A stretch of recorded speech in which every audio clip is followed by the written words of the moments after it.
প্রথম দফার নির্বাচন প্রক্রিয়া শেষ হতে এখন নজর দ্বিতীয় দফার ভোটে। আর সেই আবহেই কংগ্রেস কর্মী সমর্থকদের বাড়তি উৎসাহ দিতে সভামঞ্চে হাজির লোকসভার বিরোধী দলনেতা রাহুল গান্ধী। তার উপস্থিতিকে ঘিরে উচ্ছ্বাসে ভাসল কংগ্রেস শিবির। এদিন বিভিন্ন কেন্দ্রের প্রার্থীদের সঙ্গে কথা বলেন রাহুল গান্ধী। তাদের নির্বাচনী প্রস্তুতি, সংগঠনের অবস্থা এবং ভোটের লড়াই নিয়ে খোঁজ খবর নেন। সেখানে বিশেষভাবে নজর কেড়েছেন ব্যারাকপুরের কংগ্রেস প্রার্থী শম্ভু দাস। ব্যারাকপুর থেকে ছুটে এসে দলের শীর্ষ নেতার সঙ্গে দেখা করেন তিনি। রাহুল গান্ধীকে সামনে থেকে দেখে আবেগাপ্লুত হয়ে পড়েন শম্ভু দাস। দীর্ঘদিন পর রাজ্যের সব বিধানসভা কেন্দ্রে কংগ্রেস প্রার্থী দেওয়ার সভাপতি উজ্জীবিত তিনি। শম্ভুর দাবি, ব্যারাকপুরে মানুষ পরিবর্তন চাইছেন এবং সেই পরিবর্তনের মুখ হবে কংগ্রেস। তিনি এসেছেন কার্যত তার জন্য বহু সদস্য সমর্থককে নিয়ে সব থেকে বেশি আপনাকেই দেখা গেল বেশিভাবে উৎসাহিত হয়ে আসার জন্য। কি কি বার্তা পেলেন, কিভাবে লড়বেন, লড়াইয়ের মাত্র কয়েকটা দিন বাকি?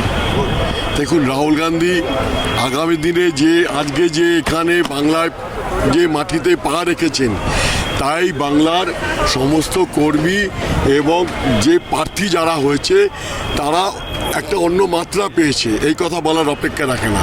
কারণ রাহুল গান্ধী আজ বাংলা এবং তথা ভারতবর্ষের ভবিষ্যৎ জননেতা। তাই রাহুল গান্ধী আজ যে বার্তা দিয়ে গেলেন, তাতে আগামী দিনে আমাদের যে রেজাল্ট অনেক ভালো হবে এবং কংগ্রেস প্রার্থীরা অনেক বেশি ভোট পাবেন এবং অনেক প্রার্থীরা আছেন যারা জয়লাভ করবেন এবং বাংলায় সরকার গড়ারও একটা প্রবল সম্ভাবনা দেখা দিয়েছে। এই বিষয়ে কোনো দ্বিমত নেই।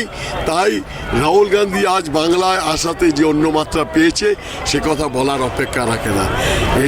এতদিন কংগ্রেস কিন্তু এতগুলো প্রার্থী কোনোবার দেয়নি, বিগত বছরগুলো আমরা দেখছি।